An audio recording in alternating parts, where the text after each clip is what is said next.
देशवासी को देश के लिए दिन रात काम करने के लिए प्रेरित करती है। आत्मनिर्भर भारत का संकल्प आप लोगों के कारण, आपके त्याग, बलिदान, पुरुषार्थ के कारण और मजबूत होता है।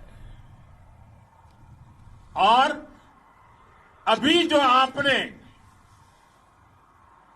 और आपके साथियों ने वीरता दिखाई है, उसने पूरी दुनिया में ये संदेश दिया है कि भारत की ताकत क्या है।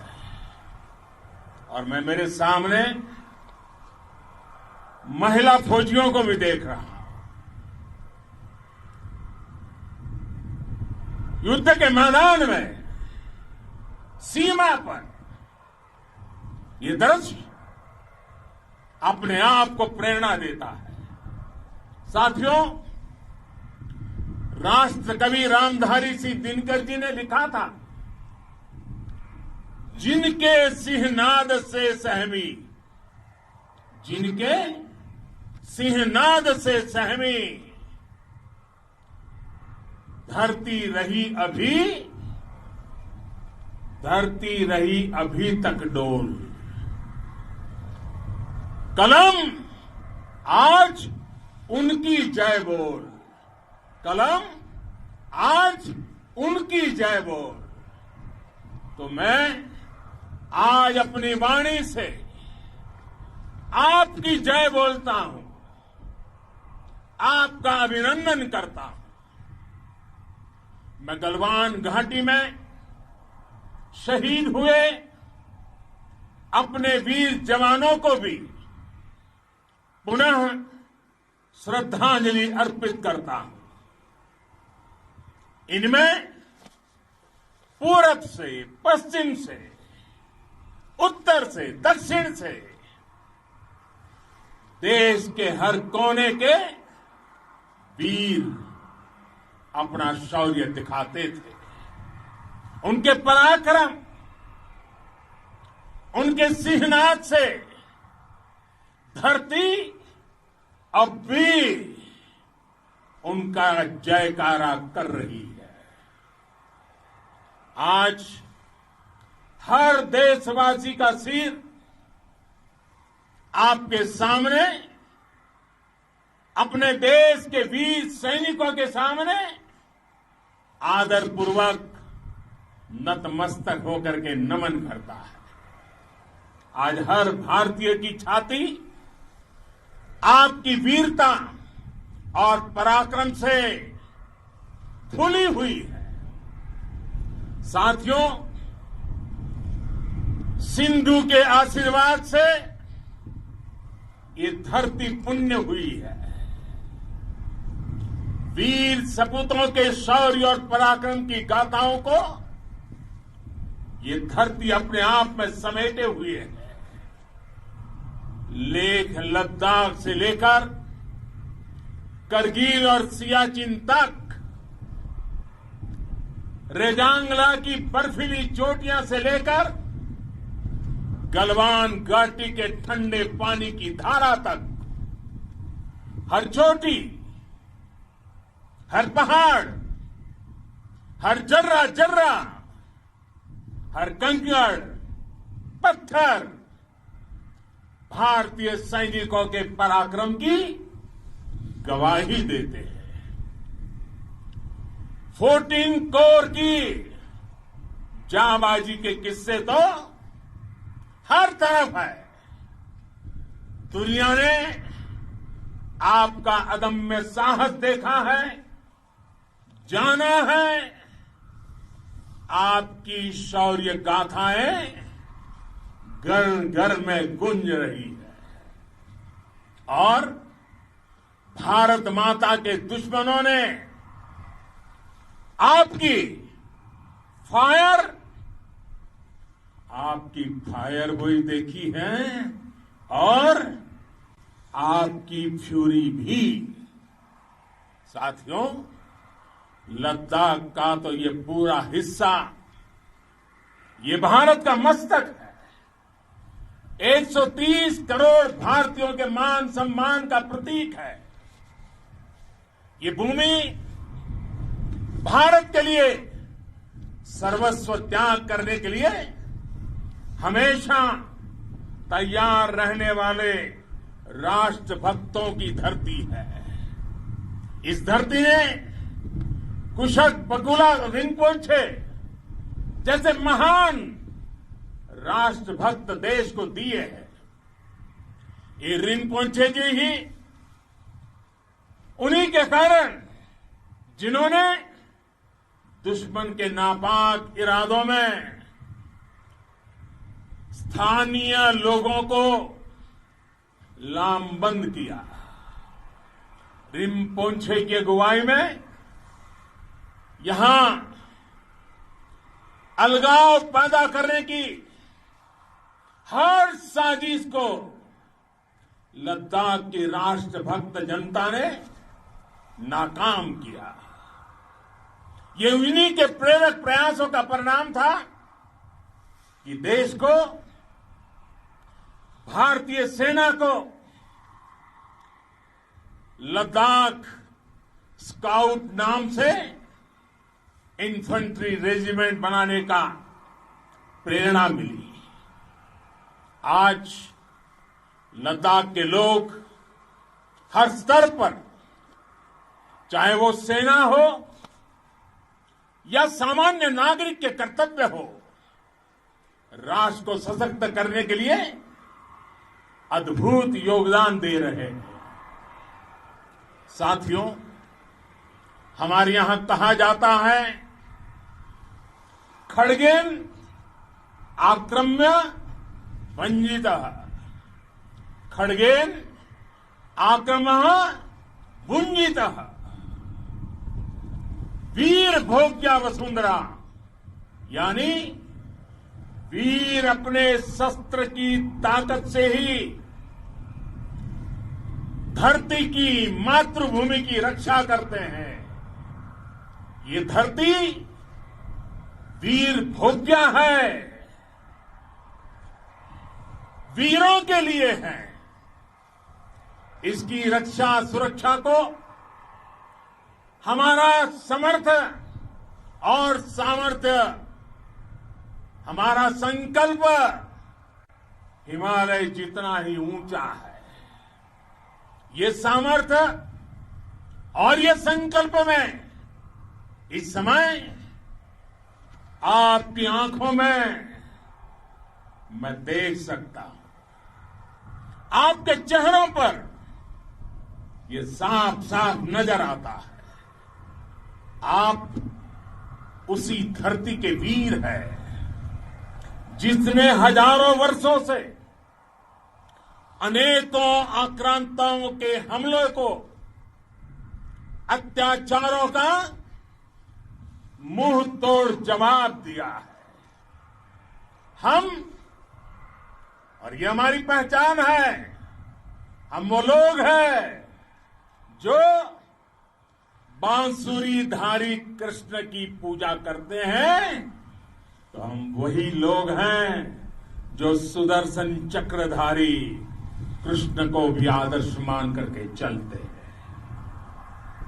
इसी प्रेरणा से हर आक्रमण के बाद भारत और सशक्त होकर उभरा है। साथियों, राष्ट्र की, दुनिया की, मानवता की प्रगति के लिए शांति और मित्रता हर कोई स्वीकार करता है, हर कोई मानता है बहुत जरूरी है। लेकिन हम ये भी जानते हैं कि शांति निर्बल कभी नहीं ला सकता। कमजोर शांति की पहल नहीं कर सकता। वीरता ही शांति की पूर्व शर्त होती है।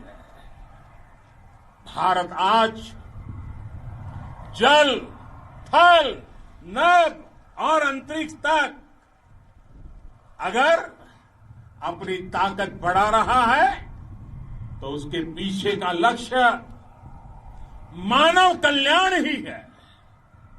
भारत आज आधुनिक अस्त्र शस्त्र का निर्माण कर रहा है। दुनिया के आधुनिक से आधुनिक तकनीक भारत की सेना के लिए ला रहे हैं, तो उसके पीछे की भावना भी यही है।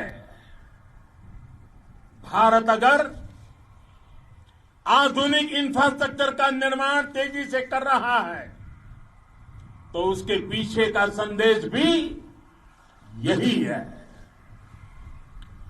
विश्व युद्ध को अगर हम याद करें, विश्व युद्ध हो या फिर शांति की बात, जब भी जरूरत पड़ी है विश्व ने हमारे वीरों का पराक्रम भी देखा है और विश्व शांति के उनके प्रयासों को महसूस भी किया है। हमने हमेशा मानवता की, इंसानियत की, ह्यूमैनिटी की रक्षा और सुरक्षा के लिए काम किया है, जीवन खपाया है। आप सभी भारत के इसी लक्ष्य को, भारत की इसी परंपरा को, भारत की इस महान संस्कृति को स्थापित करने वाले अगवा लीडर हो। साथियों, महान संत तिरुवल्लुवर जी ने सैकड़ों वर्ष पूर्व कहा था, मारामाणं मांडः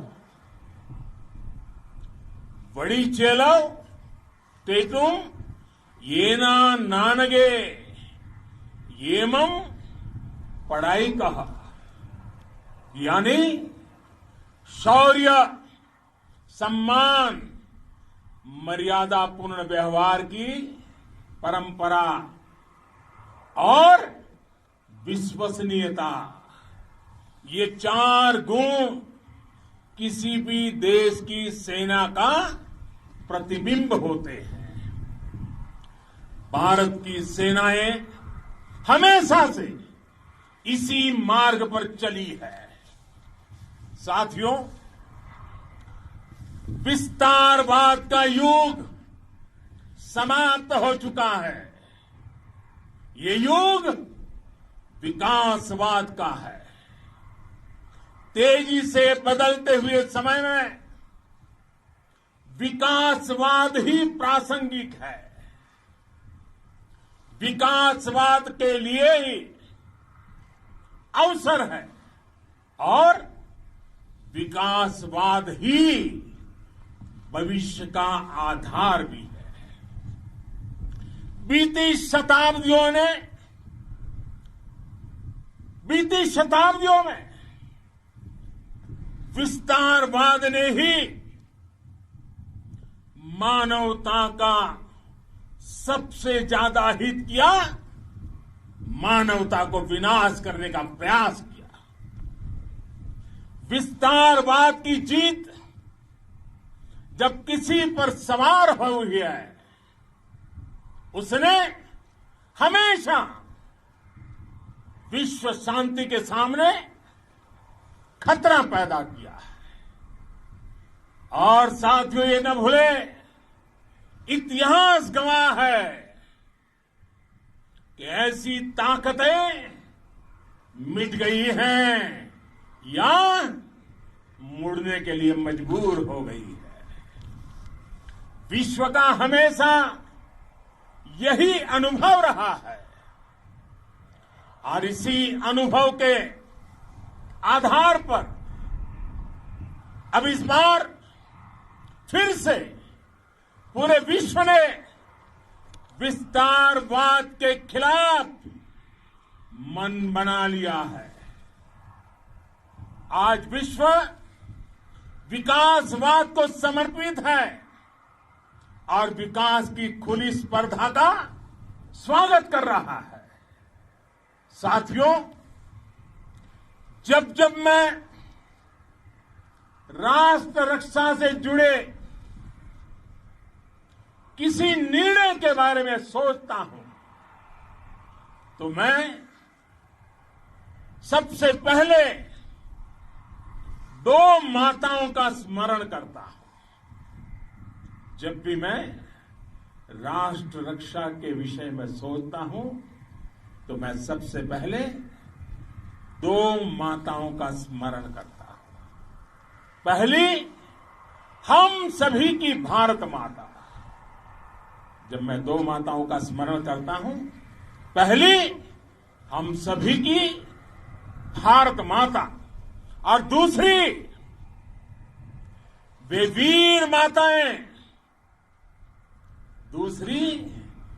वीर माताएं, जिन्होंने आप जैसे पराक्रमी योद्धाओं को जन्म दिया है।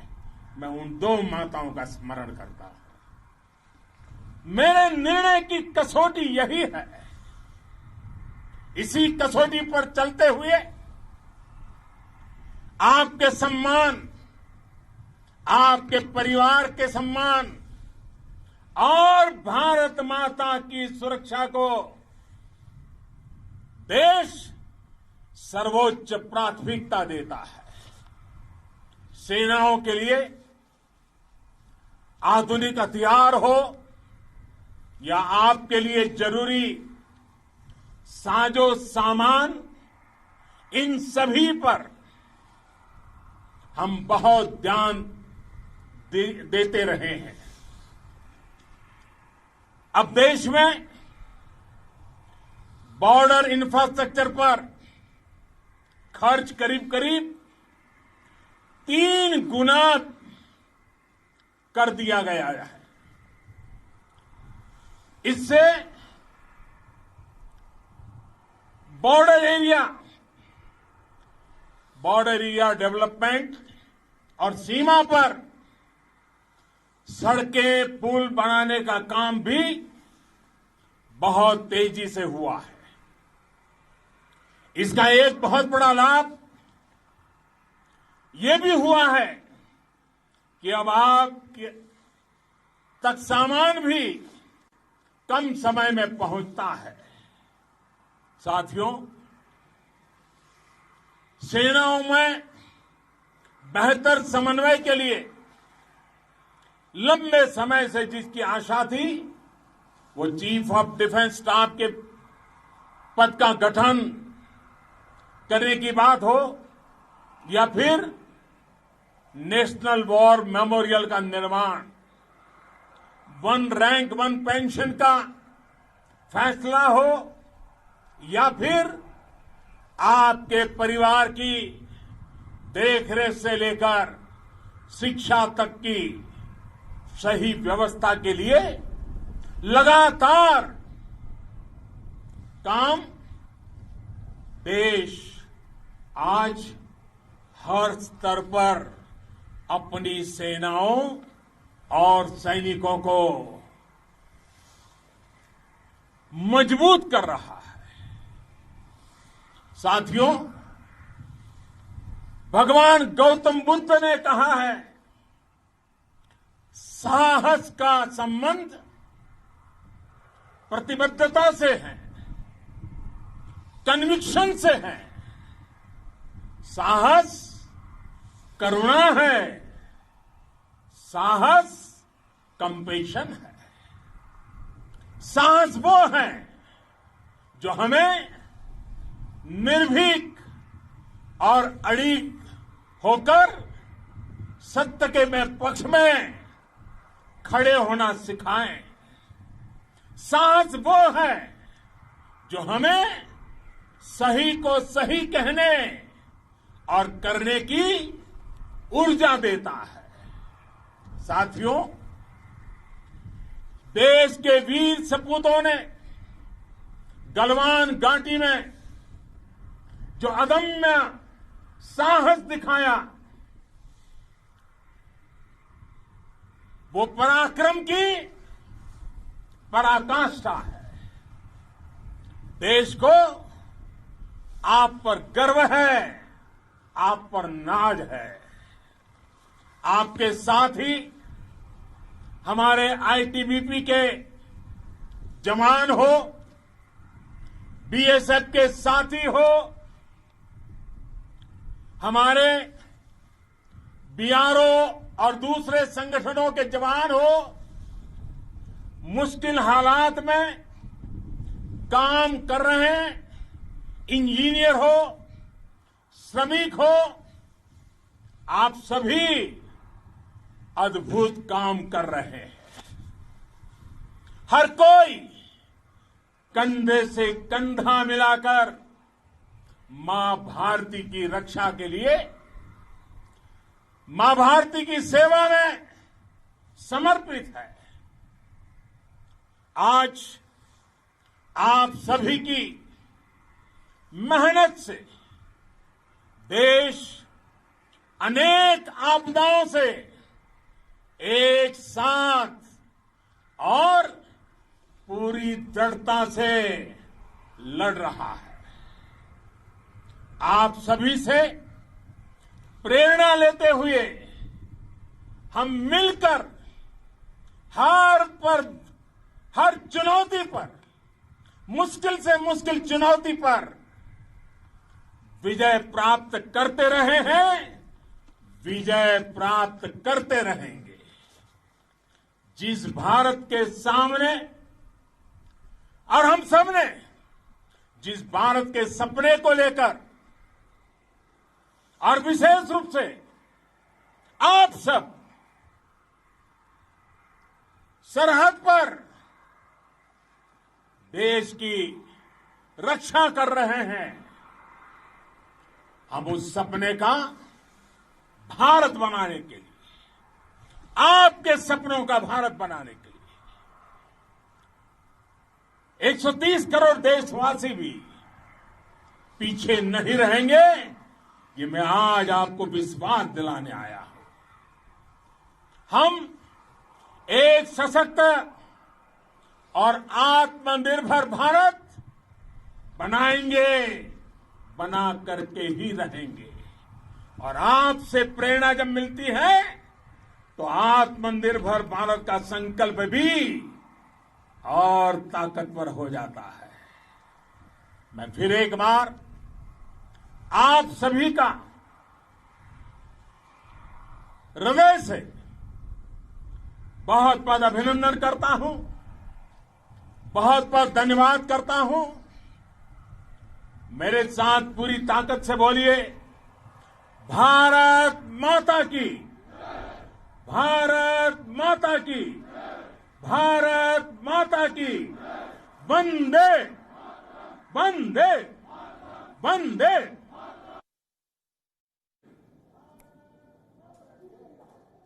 All right, so that was India's Prime Minister there in his very important address to the forces stationed at Ladakh. He said that the age of expansionism is over. This is the age of development. He did not mention China anywhere, but the message was very clear. He spoke to the forces, boosted their morale. He said that the sacrifice that was made by the 20 soldiers who lost their lives in that skirmish in Galwan will not go in vain. He also stressed upon this, that the courage that has been displayed by the Indian troops is unmatched. And this is an important message that he has sent out both to the nation, to the Indian forces, and many would say also to China, that this is a red line that will not be tolerated if it were to be crossed. An important message by the Indian Prime Minister where he is in Ladakh. He spoke to the forces, stating that the forces of expansionism every time in history have not been successful. This is an age of development. So we'll slip into a short break. More news and updates will continue on the other side.